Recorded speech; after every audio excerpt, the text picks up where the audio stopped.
Avokat, ju përshëndes, mirë se erdhët në Ballkan Update, gjithmonë kënaqësi që ju kam në komunikim me analizën edhe me qëndrimet tuaja. Kënaqësi, përshëndetje edhe për juve dhe shikuesve të televizionit tuaj. Përpara se ta nisnim bisedën së bashku, u transmetua një material që lidhet me iniciativën e veteranëve të luftës, po që janë bashkuar edhe 200.000 nënshkrues apo firma apo po themi ndryshe të përkthyera në qëndrime kundër një vendimi të mundshëm të dhomave të specializuara të Kosovës në Hag për ish-krerët e UÇK, apo thënë ndryshe një mesazh pro luftës shlirimtare dhe të gjithë epiteteve të pastra që lidhen me të. Pritet një vendim me datë 19 maj nëse togat e zeza nuk do të kërkojnë kohë shtesë edhe 60 ditë, mos gaboj, ju do ma sqaroni këtë element, për të marrë një vendim përfundimtar për akuzën që ngrihet mbi ta për krime lufte e krime kundër njerëzimit. Çfarë duhet presim nga Haga për ta nisur gaktue për të zbritur më pas tek zhvillimet politike në Kosovë? Natyrisht afati i përcaktuar në dispozitat respektive të rregullorës së procedurës dhe të provave, prej 90 ditësh nga momenti kur ka përfundu procesi gjyqësor përkatësisht kur kryetari i trupit gjykues e ka konstatuar të mbyllur çështjen, ka filluar me rrjedhë dhe për rrjedhë të kësaj me 19 maj arrihet ky afati prej 90 ditësh. Mirë po, sipas indikacioneve mund të ketë edhe shtyrje të afatit, sepse në instancë fundit edhe rregulloria e procedurës edhe të provave e dhomave të specializuara e mundson këtë në rrethana përjashtuese kur lënda është voluminoze dhe siç dihet natyrisht që çështja është hyn në domenin e këtij, mbetet të shihet në ditët në vazhdim nëse do të kemi zgjatje të këtij afati, sepse rregulloria e mundson edhe 60 ditë shtesë, nga ku mund të kemi verdiktin final për sa i përket procesit gjyqësor të 4 së UÇK-s. Dhe për më tepër natyrisht që unë e kam thënë edhe herave të tjera, ky peticioni i cili tashmë do të dorëzohet dhomave të specializuara, i iniciuar dhe i organizuar nga Organizata e Veteranëve të Luftës së Ushtrisë Shlirimtare të Kosovës, është në vazhdën e përpjekjeve dhe angazhimeve të këtyre të fundit në drejtim të kërkesës legjitime për drejtësi, pavarësisht faktit që në instancën e fundit aktet e tilla, veprimet të tilla nuk kanë impakt drejt për drejt në verdiktin e gjykatës, mirë po megjithatë janë shprehje e pakënaqësisë në raport me një proces të padrejtë dhe absolutisht të shoqëruar me shkelje të shumta dhe për më tepër janë thirrje drejt për drejt në drejtësi dhe për më tepër duhet me pas parasysh faktin që pavarësisht provave, pavarësisht gjitha asaj, njëra prej elementeve jashtëzakonisht kyçe dhe të rëndësishme është edhe bindja e lirë e gjyqtarëve. Në këtë drejtim besoj që duhet me pas në konsiderat edhe qasjen që kanë qytetarët jo vetëm të Kosovës, mirë po siç dihet peticioni është mbar kombëtar dhe për rrjedhoj i njëjti do të dorëzohet siç u tha edhe në kronikën tuaj dhe është thënë nga krerët e OVL të UÇK-s do të dorëzohet brenda kësaj jave. Vetëm pak ditë më parë u publikua, por edhe u prezantua, për qenë korrekt me termat, nga avokati i popullit edhe një raport, një organizate ndërkombëtare britanike lidhur me procesin duke nënvizuar disa pika si problematike, po ndër të tjera nga ajo që mbaj mend unë dhe më duk më kryesor është fakti që në disa raste gjyqtarët ishin kthyer gati si prokuror. Besoj ju e keni zbërthyer këtë raport, çfarë vlen për t'u përmendur teksa jemi në pritjet përmbylljes së këtij procesi? Natyrisht raportin e kam shikuar, kam analizuar dhe si till është kredibil dhe për më tepër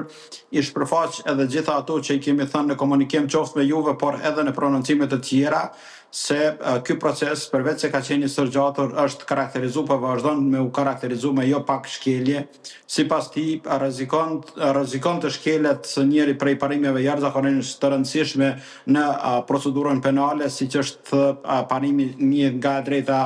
latine lex mitior ose zbatimi i ligjit më të favorshëm, sepse edhe në praktikën tashmë të ndërtuar nga ana e dhomave të specializuara është apliku në jo pak raste është thyer në fakt ky parim, sipas të cilit në esencë është që me rastin e marrjes së vendimit për fajësi përkatësisht caktimin e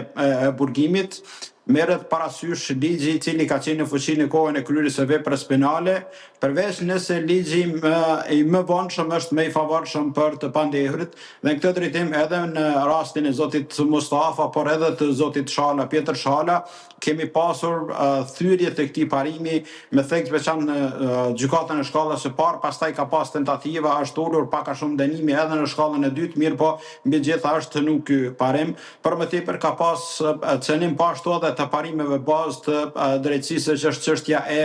mos aplikimit edhe të kushtetutës edhe të ligjeve të tjera për cilat natyrisht që dhomat e specializuara janë të obliguar të zbatojnë, pastaj cënim I parimit të publicitetit të procedurës, pranim të provave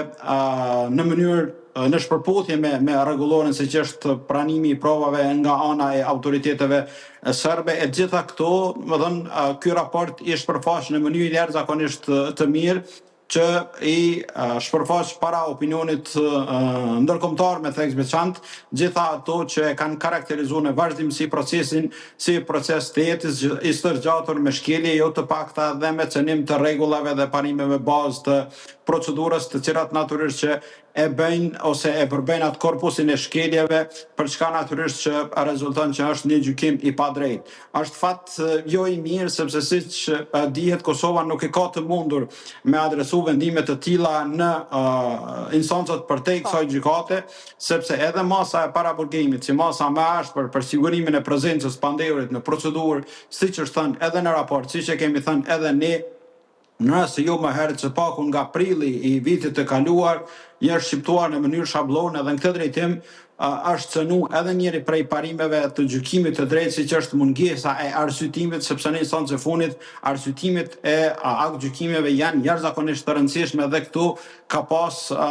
vendime të cilat natyrisht që I ka mungu elementi esencial siç është arsytimi, për çka unë jam shumë I bindur që sigur do të kishte mundësi që këto vendime të atakoheshin në gjykatën europiane për të drejtat e njerëzit, vështirë se do të mund t'i kalonin testet dhe praktikës së kësaj të fundit, sepse në instancë e fundit kjo praktik është detyruar me u zbatu edhe nga gjitha instancat gjyqësore në Kosovë, në kuadër të cilave natyrisht që hyn edhe dhomat e specializuara. Avokat, kam një pyetje që ndërlidh këtë proces me një tjetër proces që është duke ndodhur në Kosovë. Kam fjalën